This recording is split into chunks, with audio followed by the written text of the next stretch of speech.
এই মুহূর্তে big breaking news, গরুর জন্যই বিষ খেয়ে আত্মহত্যা করলো গৃহবধূ। সোশ্যাল মিডিয়া খুললেই এখন ট্রেন্ডিং চলছে গরু, আর এই গরুর জন্যই আত্মহত্যা গৃহবধূর।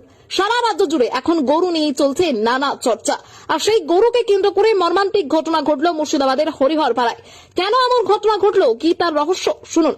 পরিবার সূত্রে জানা গিয়েছে, দীর্ঘদিন ধরেই গরু পালন করতেন রঙ্গিলা বিবি। সোমবার গরু অসুস্থ হয়ে পড়াকে কেন্দ্র করে স্বামী ফজর আলীর শেখ স্ত্রীর ওপর চড়াও হয়। অভিযোগ, গরু ঠিকমতো দেখভাল না করার অভিযোগ তুলে স্ত্রীর ওপর মারধর করা হয়। স্বামীর মারধরের পর বিষ খেয়ে আত্মহত্যা করলেন এক গৃহবধূ। মৃত ওই গৃহবধূর নাম রঙ্গিলা বিবি, বয়স আনুমানিক 36 বছর। তার বাড়ি হরিহরপাড়া থানার প্রতাপপুর এলাকায়। পরিবারের সদস্যরা বিষয়টি টের পেয়ে দ্রুত খবর দেয় হরিহরপাড়া থানার পুলিশকে। পুলিশ উদ্ধার করে হাসপাতালে নিয়ে গেলে কর্তব্যরত চিকিৎসক মৃত বলে ঘোষণা করেন। ঘটনায় শোকের ছায়া নেমে এসেছে গোটা এলাকায়। ইতিমধ্যেই ঘটনা তদন্ত শুরু করেছে হরিহরপাড়া থানার পুলিশ।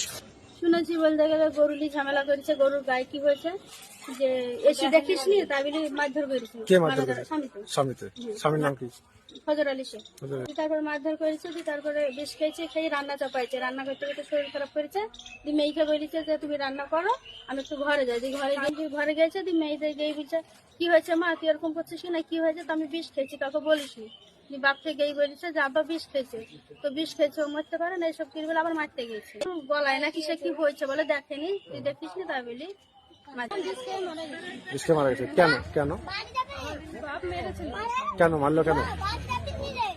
গরুর কানে কি হয়েছে দিয়ে তার জন্য আমার মা দেখেনি, তার জন্য মেরেছে। এই গরুকে কেন্দ্র করে মারধর করেছে, তাই তো? হ্যাঁ, আমার বাবা বলেছে ভাতের সাথে বিষ দিয়ে মেরেছে। তা বলছিল। হ্যাঁ।